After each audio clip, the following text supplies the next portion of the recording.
আর প্রত্যেকটা বাড়ি প্রত্যেকটা পরিবারের জীবন বদলে দিতে চলেছে, যাদের নিজের কোনো বাড়ি নেই। আর এটা ওরা জানে না। আমরা একটা বাড়ি বানিয়ে ফেলেছি। তোমাদের চোখের কাপড়টা খোলো আর পিছন ফিরে দেখো, এটা হলো তোমাদের নতুন বাড়ি। ওয়াও, ওর রিয়াকশনটা একবার দেখো। ওরা এখন খুবই আনন্দিত। আমার খুব ইচ্ছে ছিল এদের একটা বাঙ্ক বেড হোক। আমার স্বপ্ন সত্যি হয়েছে। এটা হলো 100টা বাড়ির মধ্যে প্রথম বাড়ি যেগুলো আমরা দিতে চলেছি। প্রথম ওদের খুশিতেই আমাদের খুশি। চলো পরের বাড়িগুলো দেওয়া যাক।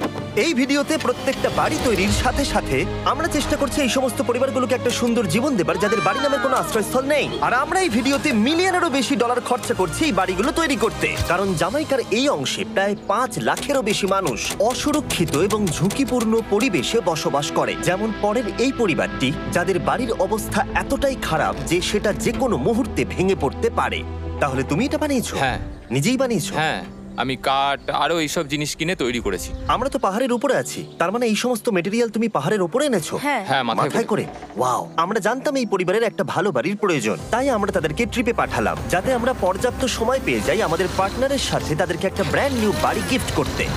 তোমরা দেখলে একটা পরিবার এইরকম একটা বাড়িতে থাকতো, আর এখন তারা এখানে থাকবে। আর আমি ওদের রিয়াকশন দেখার জন্য অপেক্ষা করতে পারছি না। ও ওয়াও, তোমরা এখন সামনে যেটা দেখতে পাচ্ছ সেটা হলো তোমাদের নতুন বাড়ি। তোমাদের ট্রিপে পাঠানোর কারণ হলো আমরা চেয়েছিলাম তোমাদের চোখের আড়ালে নতুন বাড়ি তৈরি করে তোমাদেরকে চমকে দিতে। চলো তোমাদের ভেতরটা দেখাই, দেখো কেমন। ওয়াও। আমি দেখেছিলাম তোমাদের কিছু নতুন ফার্নিচারের প্রয়োজন, তাই আমরা নতুন বাড়িটাকে সম্পূর্ণ ফার্নিশড করে দিয়েছি। ইলেকট্রিসিটি ছাড়াও তোমাদের জন্য এই বাড়িতে একটা ওয়াটার ট্যাঙ্কও আছে। এখানে একটা বাঙ্ক বেডও আছে তোমার 2 সন্তানের জন্য। দারুণ। আর এই হলওয়ে দিয়ে গেলে তোমাদের বেডরুমটাও দেখতে পাবে। নাইস। তোমার সদ্যজাত সন্তানের জন্য একটা দোলনাও রেখেছি। টায়রা, ওটা তোমার দোলনা। আমরা খুব কষ্টে ছিলাম, তোমরা আমাদের জীবনটা পুরো বদলে দিতে। এটা অফিসিয়ালি তোমার নতুন বাড়ির দলিল। তোমাদের অনেক ধন্যবাদ। দুর্ভাগ্যজনক হলেও এরকম অসুরক্ষিত জীবনযাপন করে আরো অনেকগুলো ফ্যামিলি, এবং কিছু ক্ষেত্রে সেগুলো ঝুঁকিপূর্ণ। এইখানে একটা পরিবার বসবাস করে। আমরা জানতে পারলাম এখানে ছাদ থাকলেও সেটা কোনো কাজের নয়। যখনই বৃষ্টি হয় এখান দিয়ে জল পড়ে, এখান দিয়ে জল পড়ে, এখান তার দিয়ে। সন্তানেরা ভিজে যায় এবং ঘুমোতে পারে না, কিন্তু আজ থেকে সেটা আর কোনোদিনও হবে না। দেখো, এটা হলো তোমার নতুন বাড়ি। এই নাও, ধরো চাবি। ও মাই গড, আমি নতুন বাড়ি পেয়েছি। কিন্তু অবশ্যই এখানে আমরা থেমে থাকিনি। আমরা একের পর এক বাড়ি তৈরি করেছি জামাইকার এই সমস্ত ফ্যামিলিগুলোর জন্য, আর 100টা বাড়ি তৈরি না হওয়া পর্যন্ত আমরা থামছি না। কিন্তু দুর্ভাগ্যবশত আমাদের পরের ডেস্টিনেশন হলো একটা নদী, যা প্রতি বছর 100টারও বেশি বাড়ি ধ্বংস করে দেয়। বর্ষাকালে এই নদী প্রতি বছর ভয়ঙ্কর রূপ ধারণ করে, জল বেড়ে যায় এবং দুপাশের বাড়িগুলোকে ভাসিয়ে নিয়ে যায়। তাই এখানে থাকাটা খুবই দুর্ভাগ্যজনক। যেমনটা তোমরা দেখতে পাচ্ছ, ওখানে একটা ফ্রিজ আছে, যেটা দেখে মনে হচ্ছে কোনো একটা বাড়ি ভেসে গেছে। একদম ঠিক। তাহলে তুমি বলছো বন্যা হলে নদীর দুপাশে যে সমস্ত ফ্যামিলিগুলো থাকে তাদের বাড়িগুলো সম্পূর্ণরূপে ধ্বংস হয়ে যায়। হ্যাঁ, এটা ঠিক। সেই কারণেই আমরা এখান থেকে অনেকটা দূরে এই সম্প্রদায়ের জন্য অনেকগুলো বাড়ি তৈরি করেছি। মজা করছি না? আমরা দিতে চলেছি এই বাড়িটা, এই বাড়িটা, এই বাড়িটা, এই বাড়িটা, এই বাড়িটা, এই বাড়িটা, এই বাড়িটা এবং অনেকগুলো বাড়ি। তাই আমরা শুরু করলাম মারিয়া এবং তার মেয়েকে দিয়ে, যাদের আগের বাড়িটা বর্ষাকালে নদীর জল বেড়ে যাওয়ার কারণে সম্পূর্ণ ধ্বংস হয়ে গেছিল। এমনকি একটা বিছানাও তাদের কাছে নেই। প্রত্যেকটা দিন তাদেরকে লড়াই করে বাঁচতে হচ্ছিল।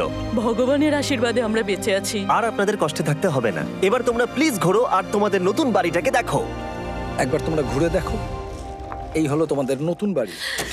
ও মাই গড, ধন্যবাদ ভগবান, তোমাকে অনেক অনেক ধন্যবাদ। অনেক অনেক ধন্যবাদ। আরে ঠিক আছে, চলো ভেতরে যাওয়া যাক। ও, তুমি আমাকে হাত করতে চলো, চাও? চলো, ভেতরে চলো। চলো ভেতরে। কি সুন্দর। আর ওরা যখন নিজের বাড়িতে ঘুরছিল তখন ওরা জানতো না এই বাড়িটা ওদেরকে ফ্রিতে দেওয়া হচ্ছে। সারপ্রাইজটা কি বলনি? না, না। আরে সারপ্রাইজটা ওদেরকে বলে দাও। তোমাদের টাকা দিতে হবে, এই পুরো বাড়িটা তোমাদের। সৃষ্টিকর্তাকে অনেক অনেক ধন্যবাদ। নতুন বাড়ির জন্য অভিনন্দন। তোমাকে অনেক ধন্যবাদ। এটা ফ্রি শুনে ওরা খুবই খুশি হয়েছে। আমি কি এখানে শুতে পারি? হ্যাঁ, তুমি শুতে পারো। ও, আমার এখানে ঘুমোতে ইচ্ছে করছে। কেমন লাগলো? আমি কি তোমাকে হাগ করতে পারি? তোমার কি মনে হয়? হ্যাঁ, করে নাও। হ্যাঁ, নিশ্চয়ই। Thank you. এই জন্য আমরা এরকম ভিডিও করি। দেখো ওরা কতটা খুশি। আমি আন্তরিকতার সাথে ধন্যবাদ জানাচ্ছি। আমার মনে হয় তোমাদের আর কোনো চিন্তা থাকবে না। এটা হলো তোমাদের নতুন বাড়ি। নতুন বাড়িতে তোমাকে স্বাগত। এই সদ্যজাতর জন্য একটা দোলনাও এনেছি। বাবু, আমাদের কাছে এখানে একটা বাড়ি আছে। আমার পেছনে এই মানুষগুলোকে দেখতে পাচ্ছ, যাদেরকে আমি চোখ বেঁধে দাঁড় করিয়ে রেখেছি? আমরা কিন্তু এদেরকে কিডন্যাপ করছি না। আমরা এদেরকে একসাথে এই বাড়িগুলোকে দিতে চলেছি, যা বদলে দেবে তাদের জীবন। সবাই ভালো করে শোনো, চোখের কাপড়গুলোকে খুলে ফেলো আর পিছনে ঘুরে দেখো তোমাদের নতুন বাড়ি। কংগ্রাচুলেশনস। এটাকে সত্যি বিনামূল্যে দিচ্ছ? বাড়িটা দেওয়ার জন্য থ্যাংক ইউ জিমি। আমি নিচে গিয়ে ওদের রিয়াকশন গুলো দেখি। তোমার নতুন বাড়ি কেমন লেগেছে? ভালো, ধন্যবাদ। অভিনন্দন। নতুন বাড়ি সম্পর্কে জিজ্ঞাসা করলে? নতুন বাড়ি ভালো লাগলো? তোমাদের ভালো লেগেছে নতুন বাড়ি? দেখা যাক ওরা কি বলে। কেমন লাগলো? অনেক অনেক অনেক ধন্যবাদ। ধন্যবাদ তোমাকে। হ্যাঁ, ধন্যবাদ। তোমাদের তাহলে পছন্দ। এখন রয়েছে শেষ বাড়িটা। নতুন বাড়ি কেমন লাগলো? খুব ভালো। আমি কি এনার সাথে একটা ফটো তুলতে পারি? হ্যাঁ হ্যাঁ অবশ্যই। আমি ফটোর থেকেও বেশি কিছু ভেবে রেখেছি। তুমি কি ওকে ফুটবলের ব্যাপারে কিছু বলেছো? তুমি এনার সাথে ফুটবল খেলতে চাও? হ্যাঁ। বাহ, খুব ভালো। কারণ আমরা শুধু এই সম্প্রদায়কে বাড়ি দিচ্ছি না, তার সাথে আমরা দিচ্ছি এই বিশাল বড় ফুটবল মাঠটাও। আর সব থেকে ভালো ব্যাপার হলো 100-রও বেশি বাচ্চা অপেক্ষা করছে। আমরা তাদেরকে সারপ্রাইজ দেবো। আর তারা খুবই আনন্দিত হলো এই বিশাল বড় ফুটবল মাঠটাকে দেখে। চলো ফুটবল খেলা যাক। যাও নতুন মাঠে তোমরা খেলো, যাও মজা করো।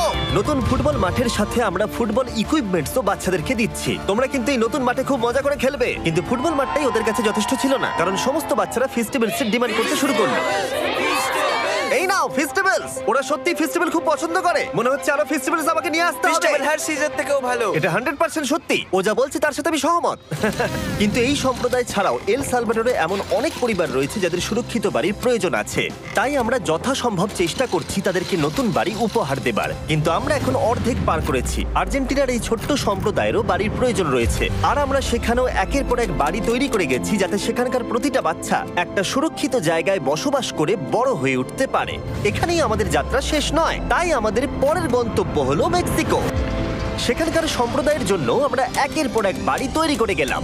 তারপরে আমরা গেলাম আমাদের পরের গন্তব্য কলম্বিয়াতে। আর সেখানে গিয়ে দেখতে পেলাম বাড়িগুলো ঝড়ের কারণে সম্পূর্ণরূপে ধ্বংস হয়ে গেছে। এর পরের পরিবার এই রকম একটা বাড়িতে বসবাস করত বললাম কারণ টর্নেডো এটাকে ধ্বংস করে দিয়েছিল। এই বাড়িগুলো এখন বসবাসের উপযুক্ত ছিল না। তাই আমরা জন আর অ্যানার জন্য একটা নতুন বাড়ি তৈরি করলাম। আর এখন আমরা এই নতুন বাড়িটা ওদেরকে দেব। ওদের কোনো ধারণাই নেই ওরা নতুন বাড়ি পেতে চলেছে। আর একটু এগিয়েই থেমে যাবে। এসো, এসো, ঠিক এসো। আছে, কাপড়টা খুলে ফেলো। অভিনন্দন। আমি জানি তোমাদের বিশ্বাস হচ্ছে না, কিন্তু এটা তোমাদের নতুন বাড়ি। তুমি দরজাটা খুলে দেখো। ওরা সবাই অবাক। আর আমার মনে হয় না ওরা বিশ্বাস করতে পেরেছে এটা ওদের নতুন বাড়ি। ওরা কিচ্ছু বলতে পারছিল না, কিন্তু চোখের জল অনেক কিছু বলে দিচ্ছিল। অভিনন্দন তোমাকে, অভিনন্দন। এটা তোমাদের। এই বাড়িটা অনেক বড়। এর আগে শুধু আমাদের কাছে একটা অর্ধেক রুম ছিল, আর এখন আমাদের কাছে বাড়ি আছে। আমাদের কাছে এখন বাড়ি আছে। কিন্তু জন আর অ্যানা ছাড়াও কলম্বিয়াতে বহু মানুষের এটা প্রয়োজন ছিল। তাই আমরা এই সম্প্রদায়ের জন্য বাড়ি তৈরি করতে শুরু করে দিলাম। এটা কি তোমার পছন্দ হয়েছে? দেখো ওর হাসিটা দেখো। এই পৃথিবীতে প্রত্যেকটা পরিবারের একটা সুরক্ষিত বাড়ি পাবার অধিকার রয়েছে। কিন্তু প্রতিটা বাড়ি তৈরি করাই এতটা সহজ ছিল না। আমি ভুল করে দরজার লকটাকে ভেঙে ফেলেছি। বাইরে জিনিসগুলো রয়েছে যেগুলোকে ভেতরে নিয়ে যেতে হবে। এদিকে ফ্যামিলিটাও এগিয়ে আসছে। জানলাতেও গ্রিল লাগানো আছে, তাই খোলা যাচ্ছে না। আমি এবার বুঝতে পারছি না কি করব। খুলছে না ভাই। ঠিক আছে, পরিবারটা চলে এসেছে, সময় এবার শেষ। আমি কোনো স্বপ্ন দেখছি না তো। এই তোমরা কেমন আছো? এই এদিকে চলে এসো। ঠিক আছে, যাই হোক, আমি ভুল করে দরজার লকটাকে ভেঙে ফেলেছি আর দরজাটা এখন খুলছে না। তুমি একবার চেষ্টা করো না। মানে আমি হয়তো। হ্যাঁ, হয়ে গেছে। আরে এ কি? তুমি কি করে করলে? এই তো। আমরা কিছুই পারি না। চলো সবাই এগুলো ধরো। সত্যি কথা বলতে আমি তালা খোলার ব্যাপারে অতটা জ্ঞানী নই। তোমরা ভেতরে যেতে চাও? ওরা কিন্তু এখনো পর্যন্ত এখানে কোনো ফার্নিচারই দেখেনি। কিন্তু এখন থেকে তাদের কাছে একটা বাড়ি রয়েছে যেটা তাদেরকে সুরক্ষিত রাখবে। আমরা এটাও শুনেছিলাম তাদের কাছে যাতায়াতের কোনো উপায় ছিল না। আর তাই আরেকটা সারপ্রাইজ, আমরা তোমাদের জন্য একটা ব্র্যান্ড নিউ মোটরসাইকেল এনেছি। এই নাও চাবি। অনেক অনেক ধন্যবাদ। কোনো ব্যাপার নয়। ইয়েস, এখন তোমার কাছে নতুন বাড়ি আছে আর মোটরসাইকেল আছে। আর এই পরিবারটা ছাড়াও আমি লক্ষ্য করেছি যারা বাড়ি পেল তাদের বাড়ি ছাড়াও যাতায়াতের সমস্যাও ছিল। আর আমি এখন সমাধান করব। হলো এটা। আমরা এই গ্রামের প্রতিটা বাচ্চাকে বাইসাইকেল দিতে চলেছি। ধন্যবাদ মিস্টার বিশ। কোনো ব্যাপার নয়। ধন্যবাদ মিস্টার বিস্ট। কলম্বিয়াতে এতগুলো বাড়ি বানানোর পরেও আরেকটা বাড়ি বাকি ছিল যেটা আমরা উপহার দেব। আর শেষ পর্যন্ত 100তম বাড়ি। চোখের কাপড়টা খুলে ফেলো আর তোমাদের নতুন বাড়িটাকে দেখো। Thank you, thank you so অভিনন্দন, মাচ। তোমাকে অভিনন্দন। অনেক বড় উপকার আরে, করলেন আপনি। যাও ভেতরে গিয়ে দেখো। ওয়াও, আমার সব পার্টনারকে শাউট আউট যারা বাড়িগুলো বানাতে সাহায্য করেছে। তার সাথে তোমাদেরকেও শাউট আউট, কারণ তোমরা এই ভিডিওগুলো না দেখলে আমরা এই 100টা বাড়ি বানাতে পারতাম না। আর চ্যানেল যদি এভাবে গ্রো করে, আমি আশা করব ভবিষ্যতে 1000টা